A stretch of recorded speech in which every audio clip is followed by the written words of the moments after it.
tá bom? Nós temos que entender uma coisa. Quando o Senhor apareceu para João na ilha de Patmos, em Apocalipse, ele fala algo poderoso. Eu gostaria de compartilhar isso contigo. No capítulo 2, aí, do livro de Apocalipse, você pode pegar uma Bíblia na sua casa aí, porque praticamente vai ser um estudo do que eu vou dar para você aqui, tá? No capítulo 2, o versículo de número 4, o Eterno diz: entretanto, tenho contra ti o fato que abandonaste o teu primeiro amor. Olha só. Recorda-te, pois, de onde caíste, e arrependa-se, volta a praticar as primeiras obras. Porquanto, se não te arrependeres, em breve virei contra ti e tirarei o teu candelabro do teu lugar. Isso aqui é o primeiro exemplo. Voltar ao primeiro amor não é voltar a pular no mistério, oh glória, aleluia. Não. Agora eu não pulo mais como eu pulava, eu não falo em língua como eu falava. Aí se chama dons, se chama avivamento, né? Vamos dizer assim. Voltar ao primeiro amor que o Senhor Yeshua está falando aqui em Apocalipse é o seguinte: o povo de Israel, os apóstolos, os discípulos do primeiro século praticavam a Torá, os 5 primeiros livros da Bíblia. Simples. E também praticava a Tanar. O que é Tanar? Tanar é a primeira aliança, como é chamado pelos cristãos do Antigo Testamento. E eles praticavam isso. Só que o Império Romano governava Israel, né, com muita veemência. E as doutrinas romanas, gentias, entrou nos crentes judeus da época e começou a contaminar alguns judeus crentes em Yeshua. Então as práticas pagãs começou a entrar ali e o povo parou de praticar as primeiras obras, que era a Torá, que era a primeira aliança, e começou a praticar apenas o que eles achavam que tinham de praticar. A igreja começou a sair de Jerusalém e foi parar em Roma. Está baseado, a sede da igreja está em Roma. Ah, mas eu sou evangélico, apóstolo, eu sou protestante. A tua raiz também é romana, tá? É romana, porque Martim Lutero, há 500 anos atrás, saiu de Roma, protestando contra Roma, e trouxe com ele indícios também de Roma. Isso é fato, é só você estudar a história, você vai ver isso. Então, a igreja tem que se voltar ao primeiro amor. O primeiro amor é voltar às práticas da Torá, não da letra, mas do espírito, né? Você tem que pegar os princípios. Então, você tem que estudar a Bíblia no seu contexto. As pessoas pegam a Bíblia e trazem no contexto dela. Eu li e eu entendi assim. Mas não é que você tem que entender assim. É que o Deus, o poderoso de Jacó, estava falando ou está falando aquilo. Compreende? Tem que estar escrito ali. Se não tiver escrito, e se você não entendeu aquilo ali, peça sabedoria, porque assim, a Bíblia ela é vamos dizer, um quebra-cabeça. Você pega um versículo aqui, que te leva a outro aqui, e que te leva a outro aqui. Quando você lê esses 3 versículos, 4, ou 2 ou 5, você compreende um versículo. Isso é chamado no judaísmo de Midrash. Midrash. O que é Midrash? É pegar outros textos para explicar um. Então, pessoal, eu quero que você entenda. A introdução é o seguinte: tirando a igreja de Roma, porque Roma e esses movimentos reformistas jogou a igreja contra Israel. E na verdade a igreja não podia ser contra Israel. Deixa eu falar uma coisa para você aqui. A igreja não é a Israel de Deus. Eu vou repetir. A igreja não é a Israel de Deus. A igreja não é. Esquece esse negócio, eu sou a Israel de Deus espiritual. Esquece essa teologia aí, esquece essa doutrina aí que é antibíblica. Esquece isso aí, tá? O povo da aliança é Israel. Aí você pega a Bíblia em Romanos, no capítulo 11, por favor. Romanos 11. Tá? Romanos 11. Então nós, gentios crentes, o que é gentio? Que não faz parte de Israel, da nação, da comunidade de Israel, que não é judeu. Capítulo 11, as pessoas que falam que Israel foi rejeitada, que Deus rejeitou Israel, que Israel não é mais povo de Deus, que a igreja é a nova Israel de Deus, que a igreja é o povo escolhido de Deus, que a igreja é o querido de Deus, tem que parar-se por isso. E por isso que eu estou aqui te falando. Romanos 11, versículo 1 diz o seguinte. Você pode ler na sua Bíblia aí. Romanos, capítulo 11, versículo 1. Indago, portanto, acaso Deus rejeitou o seu povo? Falando para Israel. De forma nenhuma, responde o apóstolo Paulo. De forma nenhuma. Ora, eu mesmo sou israelita, descendente de Abraão e da tribo de Benjamim. Veja, Paulo está dizendo, por acaso o eterno Deus rejeitou o seu povo? E ele responde, óbvio que não, claro que não. Inclusive eu sou israelita, da tribo de Benjamim. Olha só, que poderoso isso aqui. Aí, ele vai falar agora de nós, gentios. No versículo 11 de Romanos, ele vai falar de nós, gentios. Uma vez mais eu pergunto, acaso tropeçaram os judeus para que ficassem prostrados sobre a terra? Aí ele responde, de forma alguma.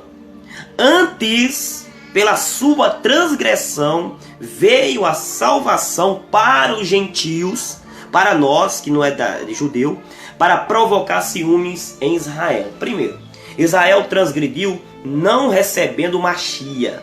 Uma parte de Israel, em partes, não toda Israel, em partes, diz o apóstolo Paulo, que Israel foi endurecido, em parte. Vou ler até o versículo que ele fala aqui.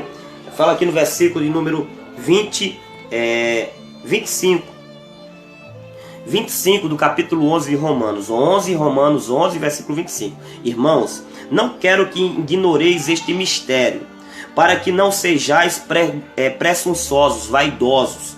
Israel experimentou um endurecimento em parte. Veja, não toda Israel.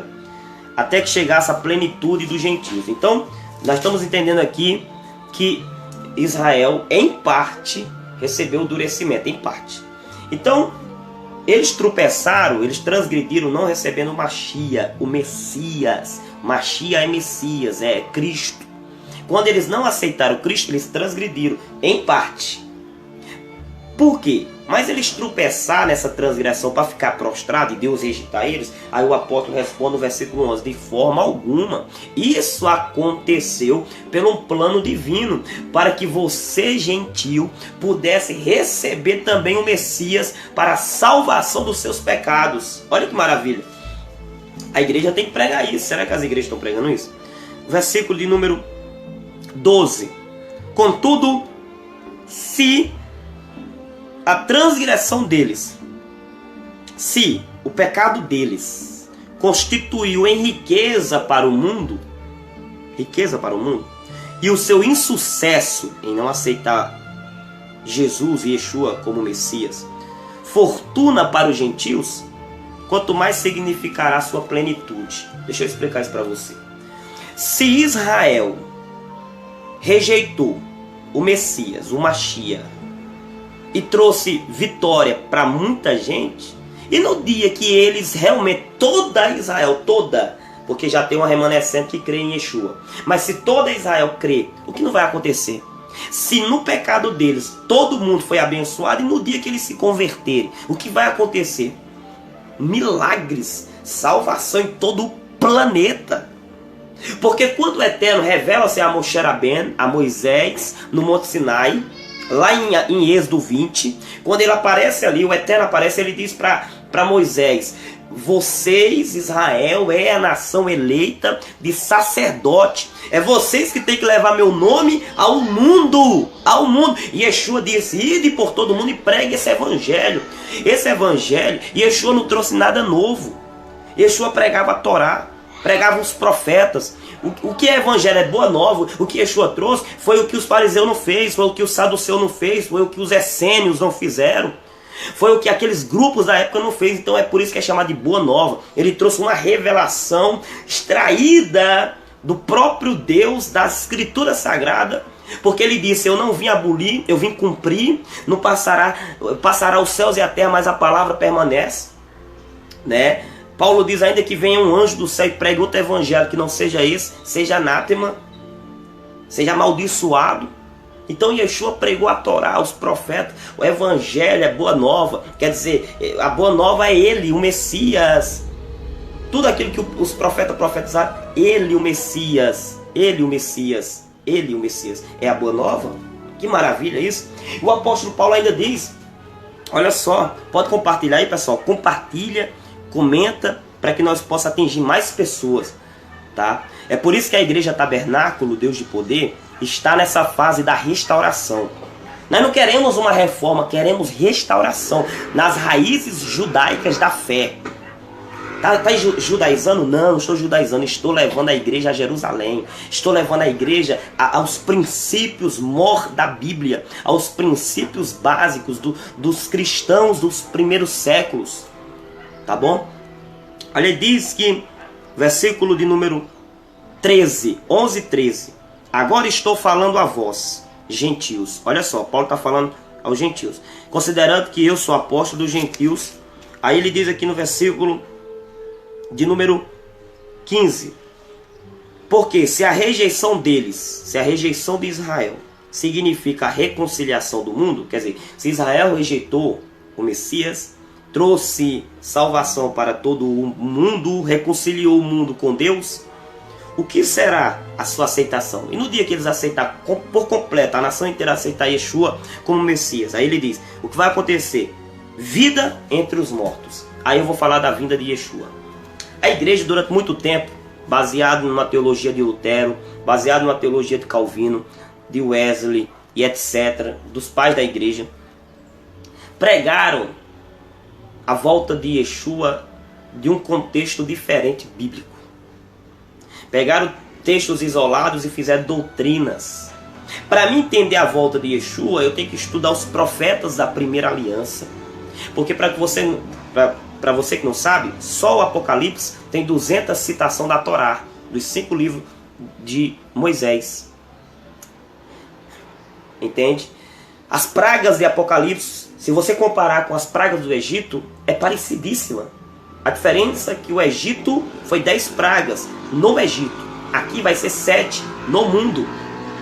Então, mas as pragas, a rã, a ira de Deus, morte da terça parte, morte dos primogênitos, faz uma comparação legal sobre isso. Então, você quer ver a ressurreição dos mortos? Você quer ver Yeshua voltar? Você vai ter que pregar a união da igreja voltando a Israel. Se você não pregar a Israel junto com a igreja, então Yeshua não volta. Paulo que diz, é o apóstolo dizendo, se eles não aceitaram, trouxe a reconciliação, no dia que eles aceitarem, haverá vida entre os mortos, haverá ressurreição, haverá vitória, haverá a volta do Messias, a volta do Mashiach, a volta do Cristo. Mas você vai ter que entender isso. Você vai ter que entender isso, gente. Agora, olha só o que diz Paulo. Olha só o que diz Paulo. Olha só. A igreja, ela se orgulha, ela bate no peito para falar, eu sou a Israel. Eu já vi muita igreja falar isso no púlpito, já vi muito amigo meu falar isso para mim. Nós somos a Israel. Eu falei isso muitas vezes, na minha ignorância. Porque as pessoas acham que sabem de tudo, é porque eu fiz teologia, eu fiz escatologia, tudo fora da Bíblia. Quando você estuda a Bíblia, você compreende de fato que a igreja precisa voltar às raízes. E olha só o que diz o apóstolo Paulo no capítulo 11, no versículo 16. Se é santa uma parte da massa que é oferecida como primícias dos frutos, Paulo faz agora uma analogia, uma comparação da época da primeira aliança. Quando se levava uma oferta, uma pequena oferta, por exemplo, se eu tirasse se eu pegasse um pedaço de pão para oferecer a Deus, então todo o pão também seria consagrado, porque eu estava dando uma parte a Deus. Então toda a massa igualmente também é santa, né? Se torna santa também. Ele fala, se a raiz é santa, todos os ramos também são. Quem é a raiz? Vamos lá, vamos fazer aqui. Isso aqui é profundo, eu quero que você entenda. Amém, Vanessa, a todos, a Ana Beatriz, a Maria Josiane, todos que estão comigo, por favor, compartilhe essa live aí, que é importante que eu estou falando aqui. Primeiro nós temos que ver aqui, faça na sua mente aqui um desenho, faça na sua mente. Israel, a nação de Israel, a oliveira. A oliveira. Os judeus são os ramos, os ramos da oliveira. Uma árvore, oliveira. A raiz são os patriarcas, são Abraão, Isaac e Jacó. Abraão, Isaac e Jacó, José, são os patriarcas. Tá? A raiz da oliveira. Ok? Deu para entender aí? Legal. Então ele diz, se a raiz é santa, se Abraão, Isaac, Jacó, José foi homens íntegros, santo, então todos os ramos, quem é os ramos? O povo de Israel é santo. Ah, mas não aceitaram o Messias, mas por causa da aliança dos patriarcas, ele se torna uma nação eleita, se torna uma nação santa. E diz mais, 17, se alguns dos ramos foram podados, quer dizer, o Eterno podou alguns ramos, tirou alguns ramos, podou alguns ramos, tirando alguns judeus, e tu, gentil, povo que não faz parte do povo de Deus, sendo oliveira brava, nós éramos oliveira brava, não tinha Deus, não sabia nem quem era, não tinha Bíblia, não tinha Messias, não tinha nada disso, foste enxertada, aí sim, imagina agora um galho grande, sendo pegado pela mão do Deus Todo-Poderoso, e sendo colocado na oliveira, enxertado, colocado. Entre outros, também agora vocês participam da mesma seiva, do mesmo nutriente, da mesma bênção que flui da oliveira cultivada. Olha só, Israel é a oliveira, alguns galhos foram quebrados, alguns judeus não creram no Messias, para que eu e você pudesse ser enxertado. Então você não é Israel, você é enxertado em Israel. Então, os ramos, os judeus foi podado, tirado, para que você fosse enxertado. Mas a oliveira é Israel. Tá lá, Israel continua sendo Israel. E a raiz é os patriarcas. Legal? Deu para entender aí, né? Então, se eu fui enxertado em Israel, a bênção de Abraão, Isaac e Jacó, o Deus de Abraão, Isaac e Jacó, os irmãos de Abraão, Isaac e Jacó, são meus irmãos, é o meu Deus e também é a minha bênção, porque eu estou enxertado em Israel. Quando eu saio de Israel, quando eu não estou mais enxertado em Israel, se eu não creio que Israel é minha família, se eu não creio que Israel é o povo de Deus, então eu não recebo essa bênção. Eu tenho que estar enxertado em Israel, eu tenho que estar firme em Israel, para que eu possa participar da mesma seiva. Aí a igreja se vangloria, eu sou Israel, eu sou Israel de Deus, eu tenho as promessas que era de Israel, agora é da igreja. Onde é que você viu isso, filho? Onde é que está escrito isso? Olha o que Paulo diz, não te vanglories, falando para os gentios, falando para o povo que não participa da nação de Israel. Não te vanglorie, quer dizer, não te orgulhe, não bata no peito contra esses ramos. Não fique dizendo, o povo de Israel rejeitou, o povo de Israel não quis, agora eu sou a Israel, eu tenho a promessa, eu faço parte da promessa, a aliança é minha. Porém, se você fizer, se você se vangloriar, se você se orgulhar, se você falar isso, recorda-te, lembra, viu? Você lembra, tá? Pois, lembra que não é tu, gentil, não é tu que fala, que bate no peito, que sustenta a raiz. Não foi você que veio antes de Abraão, Isaac e Jacó. Foi Abraão, Isaac e Jacó que veio primeiro. Mas é a raiz que sustenta você. Olha só. Não és tu que sustenta a raiz. Não és tu. Mas é a raiz que sustenta o ramo, a oliveira, que sustenta o galho. É a raiz. Então, não adianta se vangloriar, gente. 19 diz, então vós direis, os ramos foram cortados para que eu fosse enxertado. É verdade. Entretanto, eles foram podados, os ramos foram podados, tirados, né? Alguns judeus não creram, por causa da incredulidade deles. Porém, tu, gentil, que permanece firme pela fé, não fique vaidoso por isso, fique com medo. Porque se Deus não poupou os próprios ramos naturais, os judeus que têm aliança com ele, igualmente, você acha que ele poupará você? Olha a pergunta de Paulo. Será que ele vai poupar você? Se ele não poupou nem os ramos naturais, você acha que ele vai poupar você, gente? Pelo amor do Pai, gente. A igreja tem que sair de Roma. A igreja tem que mudar. A igreja tem que voltar às raízes judaicas da fé, dos apóstolos, dos profetas. Efésios capítulo 2 diz que o meu fundamento tem que estar nos fundamentos dos apóstolos e profetas. Compreende o que eu estou falando? Então, olha o que diz Paulo, só para terminar. Olha o que diz Paulo aqui, só para terminar. Versículo de número 28. Quanto ao evangelho, falando dos judeus, quanto ao evangelho, eles são, na verdade, inimigos. Eles se tornaram inimigos do evangelho. Eles se tornaram inimigos do Messias. Eles não acreditaram que Yeshua era o Messias. Foi por causa de nós. Foi um plano de Deus, do Eterno, do poderoso de Jacó, do Todo-Poderoso, para que eles ficassem inimigos, para que você se tornasse amigo do Eterno também, fosse enxertado. Mas quanto à eleição, quanto ao povo escolhido, separado, o povo da promessa, o povo assim que é com ele, ó, com o Eterno, ó. Quanto à eleição, amados, eles são eleitos por causa dos patriarcas, por causa do patriarca. Versículo 29. Porque os dons e o chamado de Deus são irrevogáveis. O chamado que Deus fez com Israel é irrevogável. Não tem volta, não tem arrependimento. Deus não se arrependeu. Meu Pai amado, a igreja tem que pregar isso. O mundo tem que ouvir isso. O chamado de Deus é irrevogável em relação a Israel.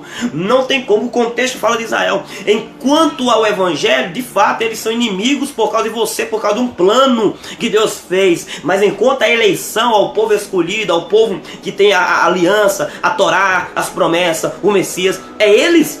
E Paulo diz mais, no capítulo, volta umas páginas aí em Romanos 9, versículo 1, Paulo diz: digo a verdade em Cristo, não falo em verdades. Minha consciência o confirma no Espírito Santo. Eu tenho grande tristeza, incessante dor no coração. Está falando agora, olha só. Porque eu mesmo desejaria ser amaldiçoado e separado de Cristo, por amor a meus irmãos, que são meus parentes de carne. Falando aí, Paulo está falando agora dos judeus. Ele está dizendo que se fosse possível salvar todos, porque já tem um grupo que... Paulo é judeu, crê em Yeshua. Pedro é judeu, crê em Yeshua. Então, 3.000 pessoas se salvam logo na pregação de Pedro, são judeus. Então, por falar Israel não aceitou Yeshua. Não. A Bíblia diz que, em parte, Israel foi endurecido. Em parte, não toda Israel.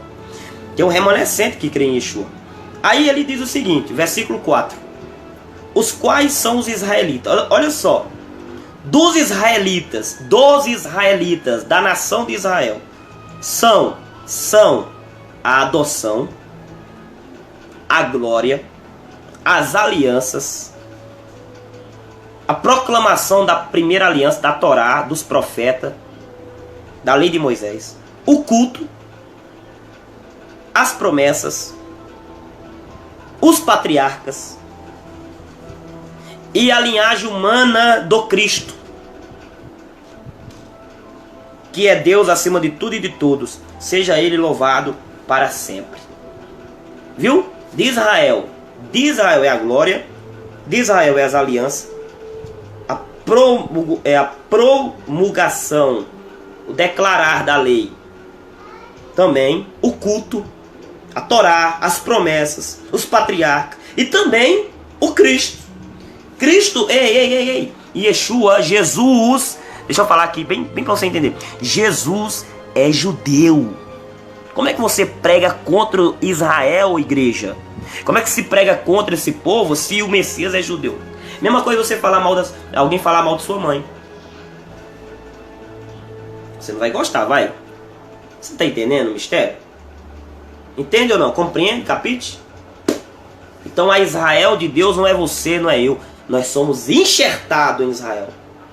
Nós somos enxertados. E essa heresia está sendo pregada em todo canto aí. Que nós somos Israel, Israel, Israel, Israel, Israel, Israel. Nós fazemos parte de Israel por causa de Yeshua, por causa de Jesus. Nós fazemos parte da comunidade de Israel. Como diz em Efésios, o muro de separação que dividia judeu de gentil foi derribado, caiu por causa de Yeshua. Quando Yeshua morre, o muro caiu. Então aqueles dois povos que eram inimigos se tornam um só povo.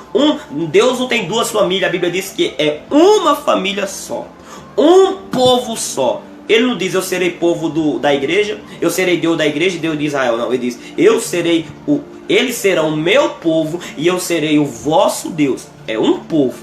Sabe, o maior avivamento do planeta vai ser no dia que a igreja se reconciliar com Israel. Toda Israel aceitar Yeshua como Messias. Porque qual é o papel da igreja nisso tudo? O papel da igreja é criar ciúmes em Israel. A igreja não está criando ciúmes em Israel. A igreja está criando raiva. Porque toda a história, cristão matou o judeu, cristão perseguiu o judeu. Na mente do... Eu conversei com um rabino ortodoxo e ele falou para mim que Yeshua aboliu a lei. Foi um rabino que veio bater de contra a Torá, porque os cristãos pregam isso, entende? Então na mente deles, Yeshua aboliu a lei. Por quê? Como ele não leu o Novo Testamento, então eles acreditam só aquilo que você fala. Então durante 2000 anos a igreja pregou que Yeshua quebrou a lei, quebrou a Torá. Então para eles ele não é um Messias. Então tá pregando errado. Nós temos que falar de fato que Yeshua cumpriu a lei, dando exemplo para que eu e você cumprisse também a lei, a Torá, os profetas, as profecias. Todo mundo quer a bênção de Abraão, todo mundo quer a bênção de Isaac, todo mundo quer a bênção de Jacó, todo mundo quer o Deus de Israel, todo mundo quer, mas ninguém quer a fé de Israel. Entende ou não? Ninguém quer obedecer como Israel obedece, no sentido da letra, da palavra. Agora, quando eu tenho o Messias, eu não fico só na letra, eu fico no princípio, no espírito da palavra. Então, gente, temos que mudar. As igrejas precisam... Pastores que vão me acompanhar nessa live, se você se interessou por esse evento, por essa restauração, se você quer voltar aos princípios da Bíblia, aos princípios da fé, é só você me procurar, me chamar aqui no mensagem, ou colocar aqui no comentário: apóstolo, eu também quero participar. Eu quero voltar às raízes. Realmente tem coisas erradas que a igreja tem pregado. Realmente a igreja precisa voltar, sair de Roma. Sair de Roma. Compreende? Então, eu preciso que você entenda isso. Yeshua só vai voltar quando Israel se converter. Hoje, os crentes querem pregar para católico, que também é cristão. Católico crê que Jesus é o Messias também. Ah, mas são idólatras. A igreja evangélica também tem raízes idólatras. Tá? Essa é a boa verdade. Tem raízes idólatras. Temos que mudar isso aí. Depressa. Não é reformar não. O Lutero já reformou, o Calvino também. Tem que ser restauração. Tem que restaurar. E esquece de pregar para a Israel. Não fala de Yeshua como é para falar. Mas tudo bem. Eu acredito que o Eterno pode aí abençoar a sua vida muito mais. Se você ficou curioso mais sobre esse assunto, você que tem meu WhatsApp vai me chamar. Falar: poxa, eu quero saber mais sobre isso aí. Você quer saber sobre a restauração, não tem meu WhatsApp? Vai lá no mensagem ou deixa no comentário aqui. Eu vou te procurar, vai bater um papo. Eu vou esclarecer todas as suas dúvidas aí, em nome de Yeshua.